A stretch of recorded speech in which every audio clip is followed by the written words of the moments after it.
Hi guys, Shouvik here. Welcome back to YouTube channel. So today we will solve another question from Leetcode itself. So let's get started. Yes. So today we have this question: count the number of fair pairs. The question is quite small to read. There is no hassle to understand the problem statement. Yeah. So on the question, they have given a zero index integer and nums of size n and two integers lower and upper, and we have to return the number of fair pairs. And what is actually a fair pairs? We have to choose two indices I and j, and we define and we call them as a fair if these conditions is satisfied, like both are in the range of 0 to n minus 1, and like the ith index you are choosing is like lesser than the jth index. So it's very straightforward. And the last condition is your lower and upper should be in your nums of I plus nums of j, the summations of both should be like inside the boundary of lower and upper. Yes, that's the problem only. So they have given lower and upper the boundary. You have to find the pairs for which I and the first conditions, like the I and j, the indexes you are choosing, should satisfy these conditions, and the sum of both, like the value of the indexes, if you do the sums, this should satisfy the lower and upper boundary. So yes, it is as simple as that. And now you have to return the count of them. You have to return the count of them.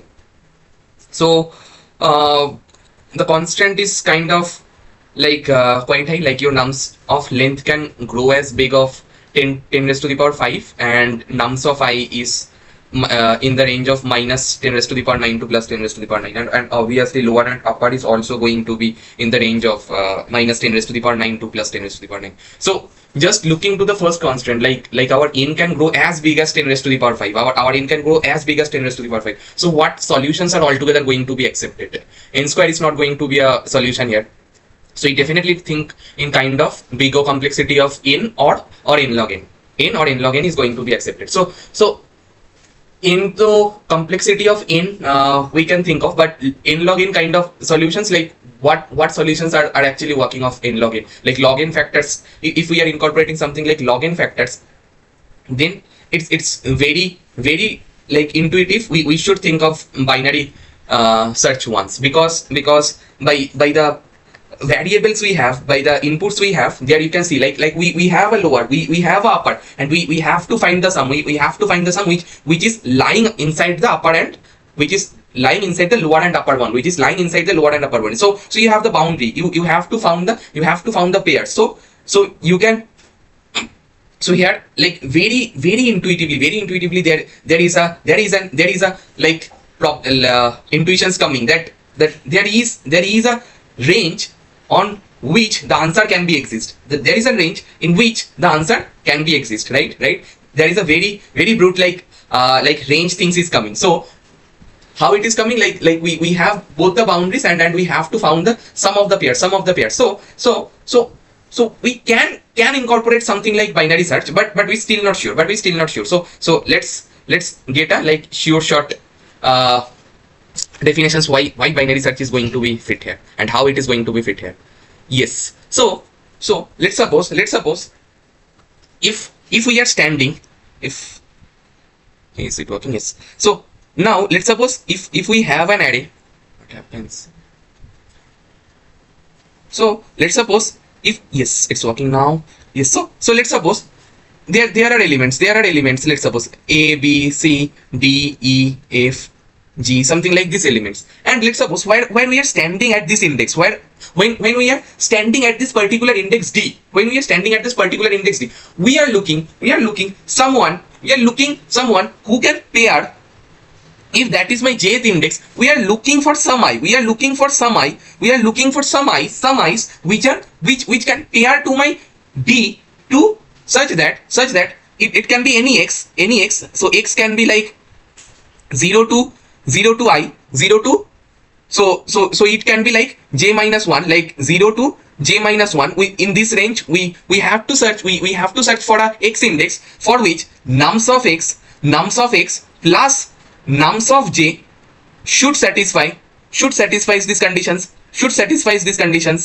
right?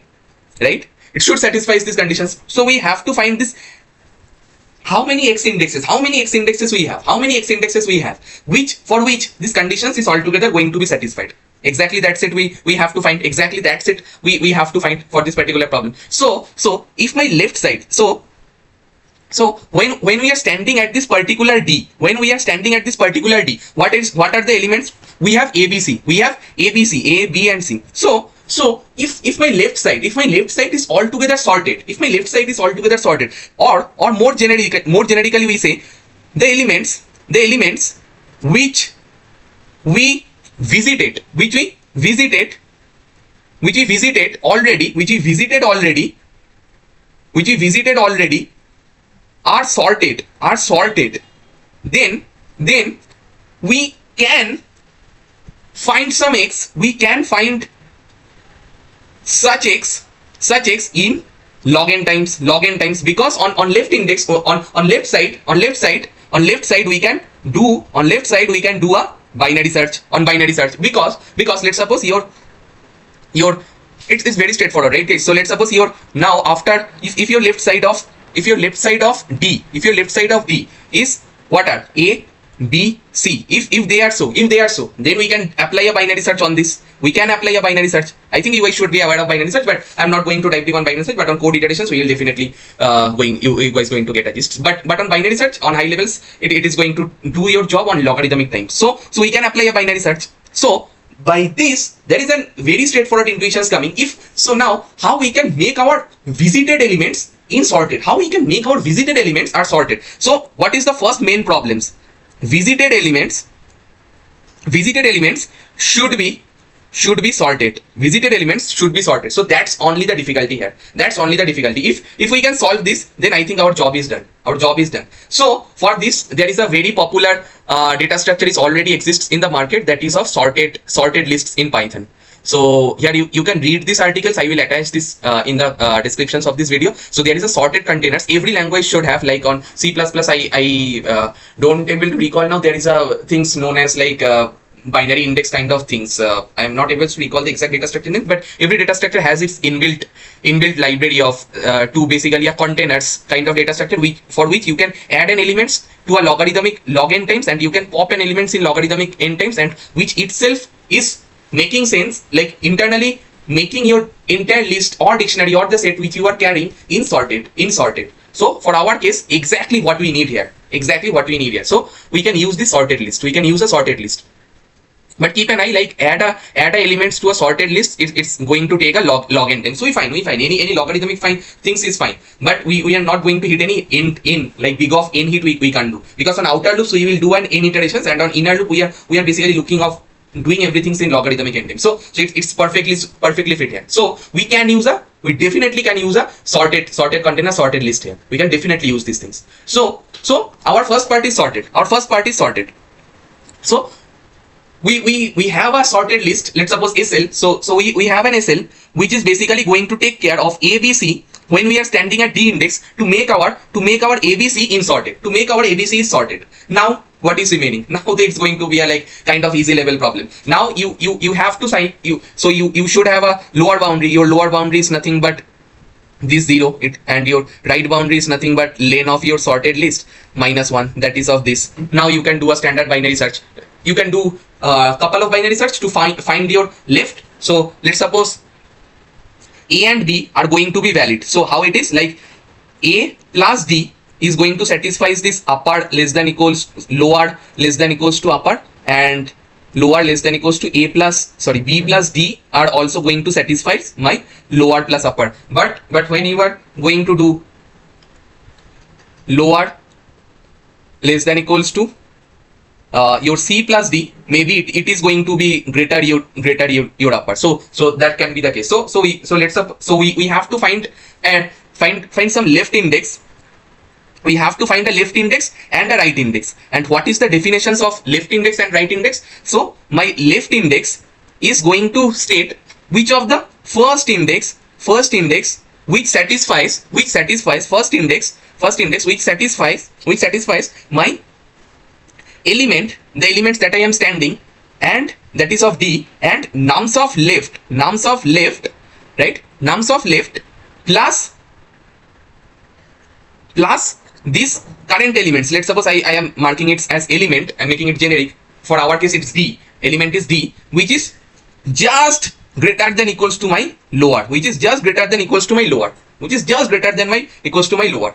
So we have to find this left, we have to find this left, and we have to find similar kind of right, for which my elements is just less than equals to my upper, just less than equals to my upper. And if we are able to find those, then we can return my right minus left plus 1 should be the number of elements, number of i's we can select, which can pair to my j, So for here you can see, so if it is 0, my left points to index 0.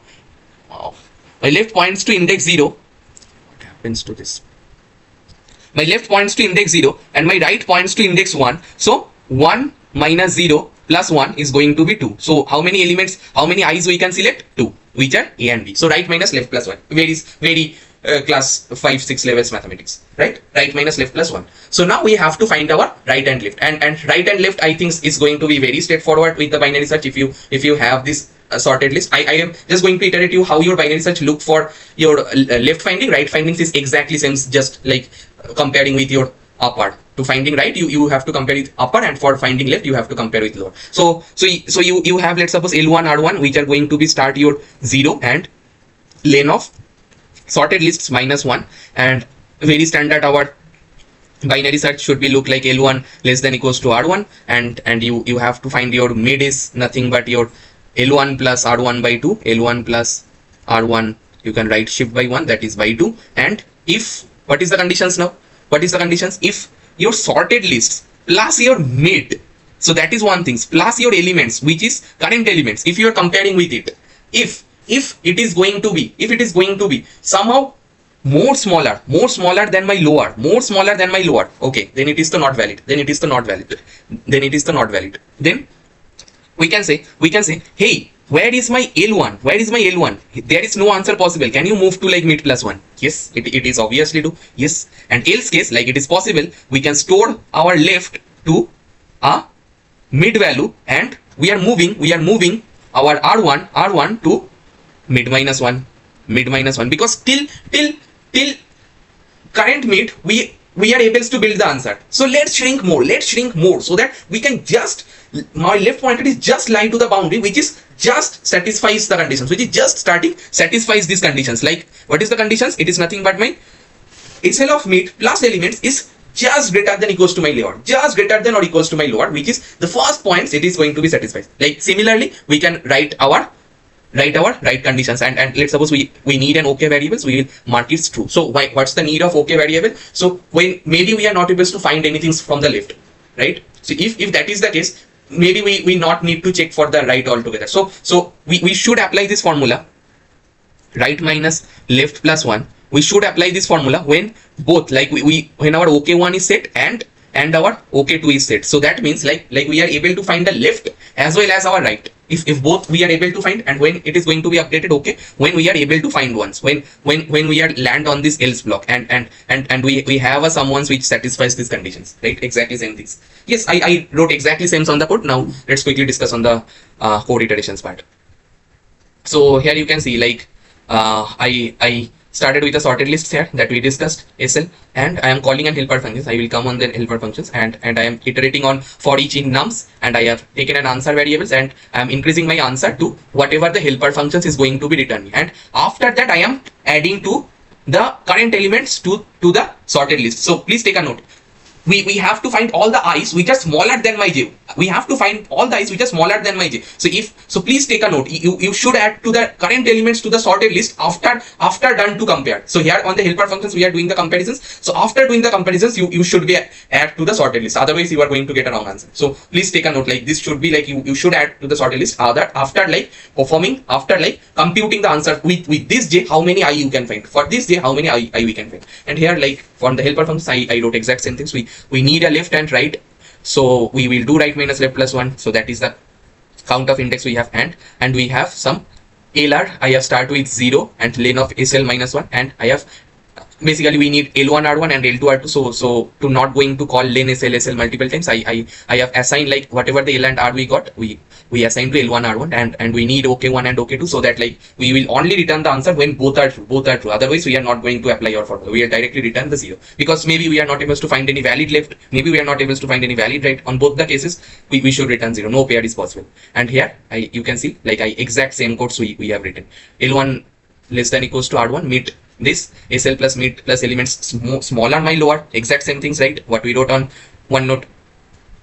Why it is SL of meet plus elements less than my lower. If that is the case, for which we are waiting for, increase your L1 plus L1 to be mid plus 1, and else left should be R1 should be mid minus 1, and we have assigned our left to that is a valid mid possible, and we have make our OK1 to be true. So okay, we got a valid left. And similar exact same job I have done, and here we are updating our right with the mid, and we have making our OK2 to true, and here like instead of L1 R1 we are playing with L2 R2, because L1 R1 is going to be distorted after this for loop execution. So we have again initialize L2 R2 with L and R value we have it. And here you can see if SL plus mid, SL of mid plus elements is more than my upper, so that is not a valid thing. So you should be under my upper. So in that case you can do a R2 to be mid minus 1. Shrink your R2 to more smaller to mid minus 1.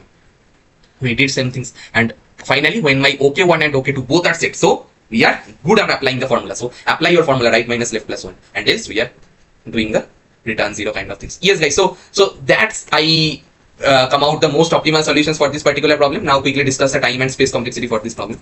So the time complexity is going to be kind of how much we are doing an helper call. On helper calls we are doing binary search 1 times, binary search 2 times. So that is going to be for sure 2 log n, and we are iterating an outer loop of n length, so that is of 2n log n, not 2n log n. We are adding to our sorted list, and we just read it on the articles that adding to a sorted list is also going to be a taken log n time. So the entire time complexity is going to be a 3n log n, 3n log n, right? That is the time complexity for this particular solutions that we have written. So please explicitly mention like every lines you have written. So please explicitly consider every lines you have written, that complexity for every lines executions of the code. So here you can see I have considered every lines like iterations complexity. So I'm writing exactly 3n log n. I can write like big of n log n, but that is fine, man. But if you can provide that levels of granularity, so that exactly like you can like on interview, like interviewer going to basically make yourself different from the other candidates. How they can find yourself different from the other candidates? You have to basically make yourself kind of a different levels of granularity you have to put, right? What you are stating, what you are doing, you have to put some, you have to show some different level of clarity you have at to the exactly like every lines you were written on the code. That's how you can make yourself different from the other candidates. So that's one point how you can make yourself different. And on space perspective, are we using any extra space? Yes. We are carrying a sorted list. Sorted list can grow as big of n. So we can definitely consider a space of big of n. So that's exactly that most optimal solutions, time and space complexity, guys. And if you are able to understand till this point, I know you guys what you have to do. So please do subscribe to our channel. Please share the videos to your friend circle who are also preparing for top product based company and brush up in their DSS skills, so that they can also get the most of it. And please turn on the notification so that when we are going to live to our next video, you can get the notification as soon as possible. Yes, so that's it guys, that's it for today. Let's meet tomorrow with another beautiful question. Bye guys, bye.